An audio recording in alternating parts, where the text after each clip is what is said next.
Okay, you're supercharged and you're ready to start your new business. The question is then, what on earth are you going to focus on? You have many different options out there. You can focus on technology, you can focus on e-commerce, you can focus on digital, you can focus on food, you can focus on so many different things, and it's a big problem a lot of people have.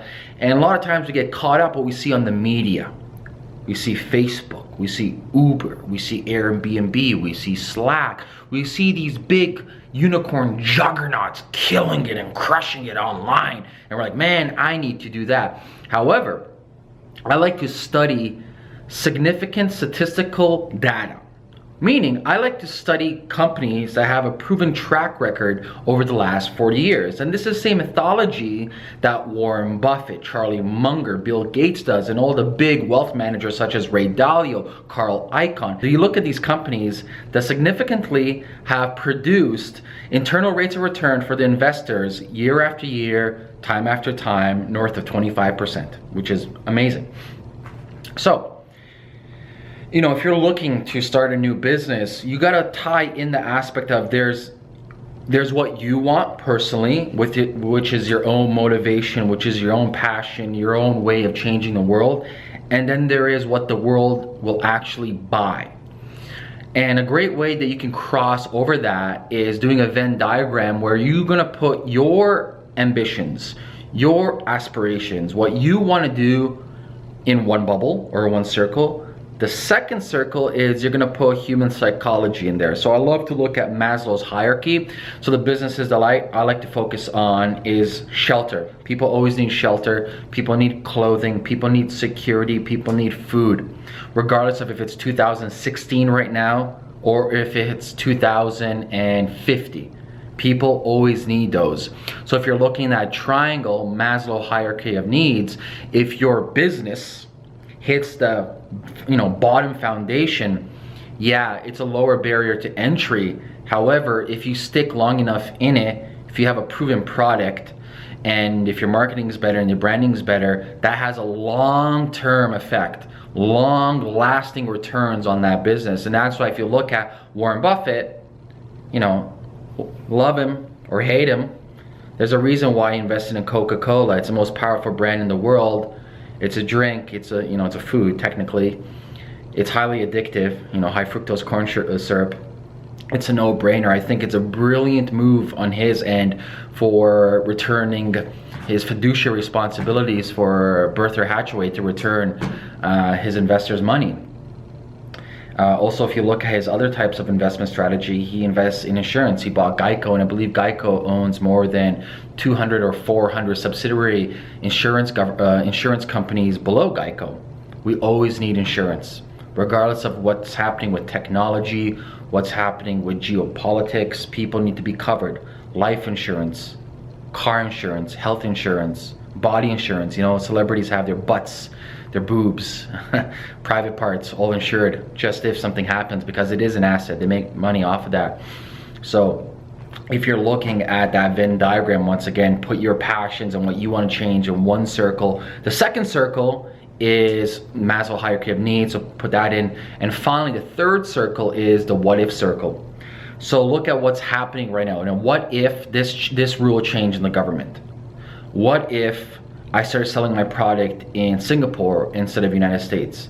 What if I sold my product in Europe? What if I changed the pricing on my product? What if I structured my product or service like this? These are the variables.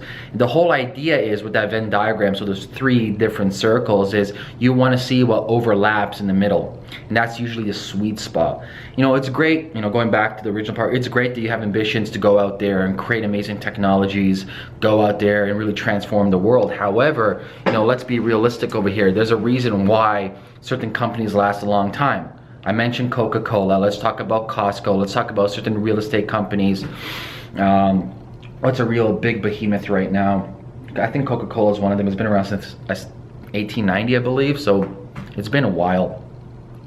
And even everything that I do going forward is focusing on the Maslow hierarchy of needs: food, shelter. For me personally, my big play in the future, which will be cybersecurity.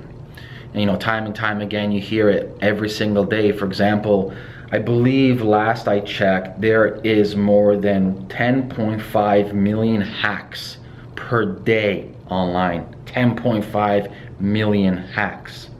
Security is a big one. Security on your phone. Banking security. That's why I'm a big fan of blockchain coming out. Financial security. Safety security.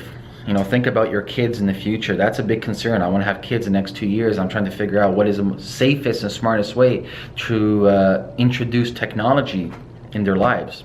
So look at your business, what you're doing right now, and ask yourself, does it land in any of these Maslow hierarchy of needs? If it's some kind of obscure technology, does random things, I don't think so it's going to last that long. And at the end of the day, there's a couple of reasons why you're in business. First of all, you have a passion to transform the world, you have a knowledge, and you're a little bit crazy because you got to be a little bit insane to start a startup. Second of all, obviously you need a financial return. I would say, you know, most successful startups up there, the ones that really get the momentum, is they got funding. You know, I'm sorry, these days you need funding. There's no, you know, create a business out of thin air. If you're talking about a real business, and there are a few exceptions, obviously. For every rule, there are a few exceptions. However, if you're looking to really start a big business, let's say, you know, 10 million plus, which isn't really that big, but still 10 million plus is great. You need funding, you need to pay, you know, payroll, you need employees, you need cash to burn, you need to figure out what's working. So for that, you need the moolah. Right? And to get funding, these investors are not stupid. They look at your product, they look at the global landscape, they look at your team, they look at, historically speaking, were there and are there currently companies and brands selling something similar to what you want to do? If the answer is no, for the most part, 99.99% of the time, they will not invest in you. So do yourself a favor, look over what you're doing currently and ask yourself, does it land in the Maslow hierarchy of needs? If the answer is no, maybe it's time for you to pivot. Not cancel, but pivot. And pivoting is really smart when it comes to business and startups, because that shows that you're evolving. That shows that you have a growth mindset. That shows that you're willing to take in new information, process this information, and then figure out the right course of action with that information. I'd love to hear your thoughts on what kind of problems you're having with your startups right now. Also, I'm actually curious as to what is your biggest hurdle with startups, because a lot of people have different hurdles. Some people say fear, some people say lack of motivation, others say money. At the end of the day, each of us have our own weaknesses and strengths. So from you, I want to know what your weaknesses and what your strengths are. Comment below this video. Anyways, I will see you guys later, and have an amazing Sunday night. Adios.